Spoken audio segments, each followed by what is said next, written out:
सभी को प्रणाम और स्वागत है आज आपके इस लेक्चर में गणित में प्रयोगशाला। वर्तमान में बाल केंद्रित शिक्षा पर बल दिया जा रहा है। गणित विषय में यदि क्रियाशीलता ना हो तो विषय की सार्थकता समाप्त हो जाती है। इसलिए गणित विषय के लिए अन्य विषय की तरह प्रयोगशाला की आवश्यकता होती है। गणित प्रयोगशाला एक ऐसा कक्ष होता है जहाँ विद्यार्थी गणित संबंधी समस्याओं को प्रायोगिक रूप से सक्रिय होकर हल कर सके। शिक्षा का उद्देश्य केवल ज्ञान प्राप्त करना ही नहीं, बल्कि प्राप्त ज्ञान का उपयोग कैसे किया जाए यह महत्वपूर्ण है।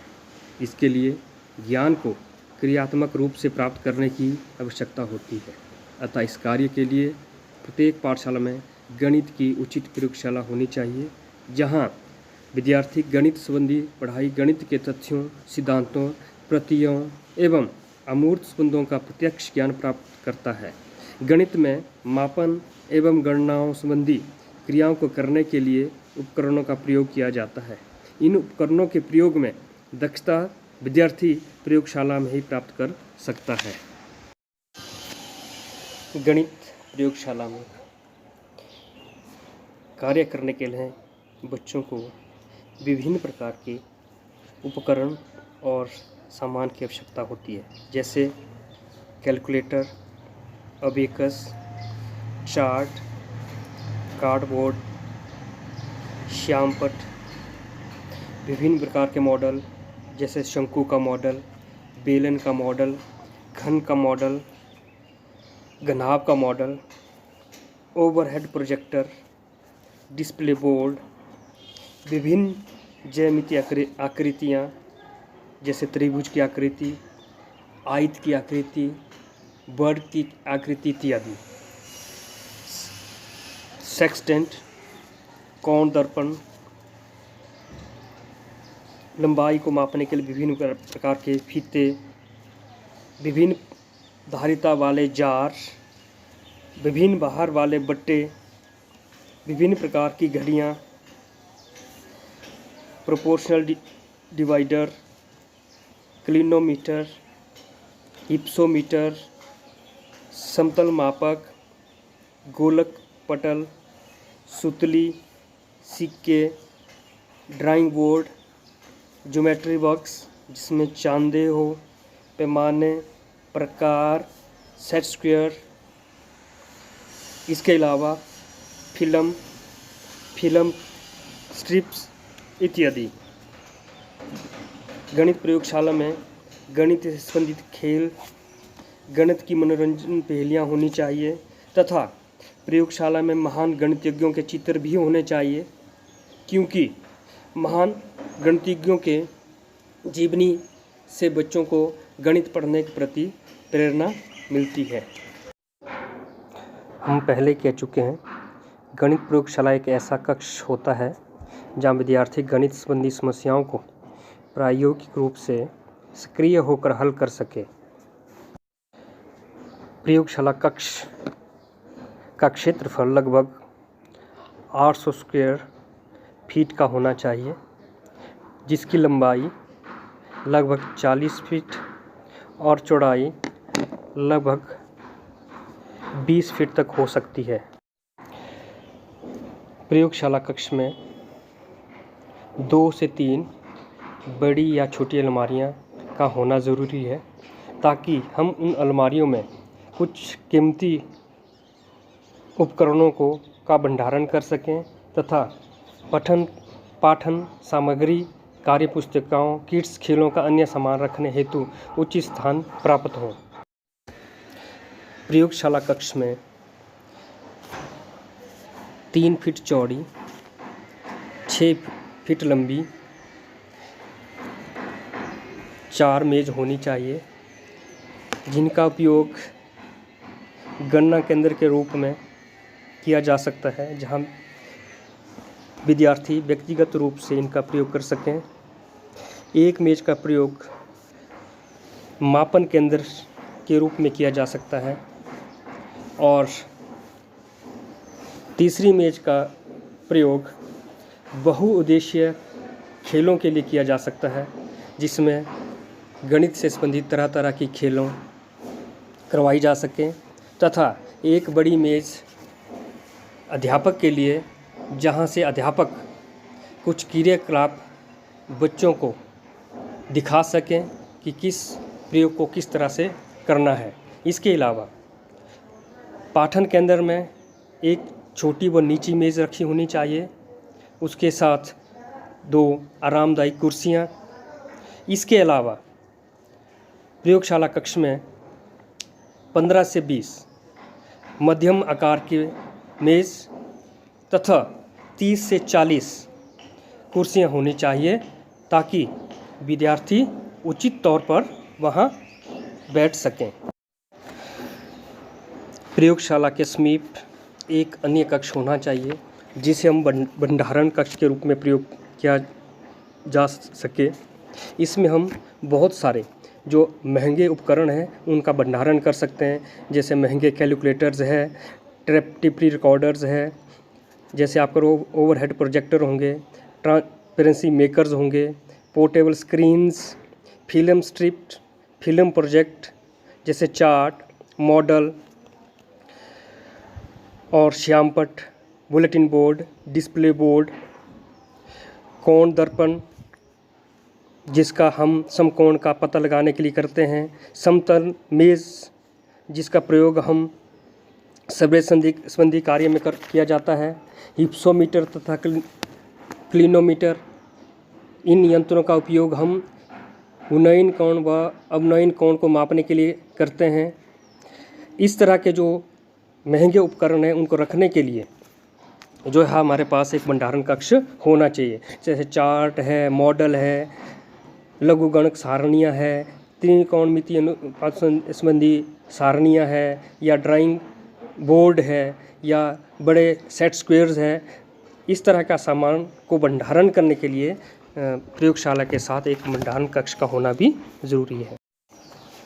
छात्रों को अवलोकन शक्ति, प्रयोग एवं अभिव्यक्ति तथा निगमन शक्ति में प्रशिक्षित करना तब तक संभव नहीं होगा जब तक कि गणित को सीधे ठोस स्वरूप से ना जोड़ा जाए, तथा सुधार के इस कार्य को गणित में संपूर्ण रूप से अनुदेशन की प्रयोगशाला विधि का विकास कहा जाता है। इन पंक्तियों का उपयोग शिकागो विश्वविद्यालय के प्रोफेसर E.H. मुरे ने 1902 में अमेरिकन मैथमेटिक्स सोसाइटी को संबोधित करते हुए कहा था। गणित विद्या के बिना मानव ज्ञान अधूरा है। गणित ही संस्कृति का दर्पण है।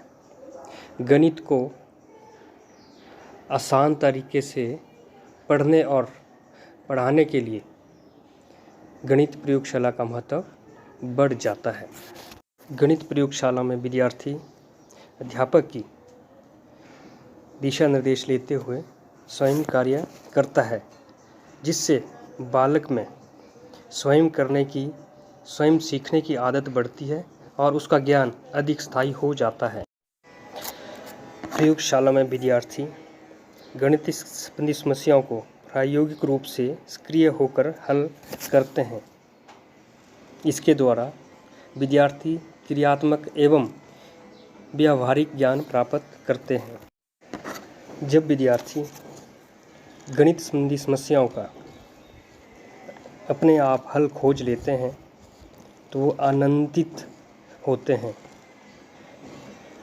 आनंद की अनुभूति महसूस करते हैं, क्योंकि प्रयोग करने से उनकी जिज्ञासाओं की संतुष्टि होती है। जब विद्यार्थी प्रयोगशाला में विभिन्न प्रकार की आकृतियाँ, चित्र, मॉडल बनाते हैं तथा विभिन्न प्रकार के माप तोल करते हैं तो छात्रों में आत्मचिंतन, आत्मविश्वास तथा आत्मनिर्भर जैसी योग्यता का विकास होता है। विद्यार्थियों में वैज्ञानिक दृष्टिकोण का विकास प्रयोगशाला में ही उत्पन्न किया जा सकता है। इसलिए गणित शिक्षण में प्रयोगशाला का महत्व बढ़ जाता है, क्योंकि प्रयोगशाला के द्वारा ही विद्यार्थियों में स्वयं करने की आदत विकसित होती है। विद्यार्थी व्यावहारिक ज्ञान प्राप्त करता है। विद्यार्थी का अध्ययन में रुचि बढ़ती है। विद्यार्थी जब विभिन्न प्रकार के मॉडल, चित्र, चार्ट, माप तोल करता है और विद्यार्थी जब स्वयं करके ये सब सीखता है तो उसमें आत्म सम्मान और आत्मनिर्भरता बढ़ती है और विद्यार्थियों में परिश्रम की आदत विकसित होती है तथा प्रयोगशाला में ही विद्यार्थियों में वैज्ञानिक दृष्टिकोण विकसित होता है। गणित प्रयोगशाला में कार्य करते समय अध्यापक को और विद्यार्थियों को कुछ सावधानियां बरतनी चाहिए ताकि कुछ ऐसी घटना ना घटे जिससे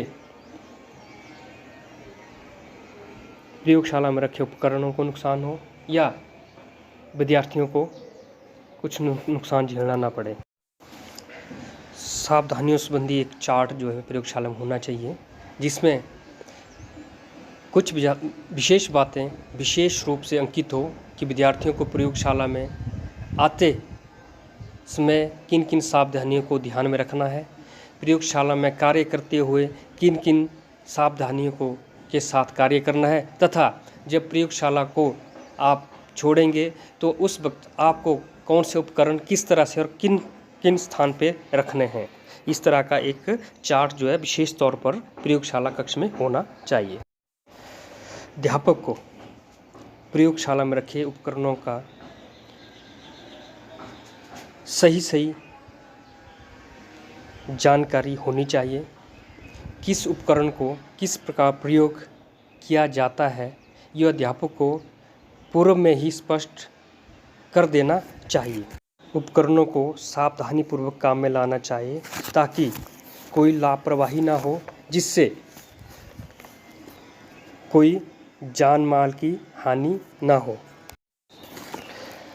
प्रयोगशाला कक्ष में रोशनी का उचित प्रबंध हो, विद्यार्थियों को बैठने और कार्य करने के लिए उचित स्थान का प्रबंध हो, बैठने के लिए उचित प्रबंध हो, ताकि कोई भी विद्यार्थी किसी भी परेशानी का सामना ना करें, कोई अव्यवस्था नहीं होनी चाहिए।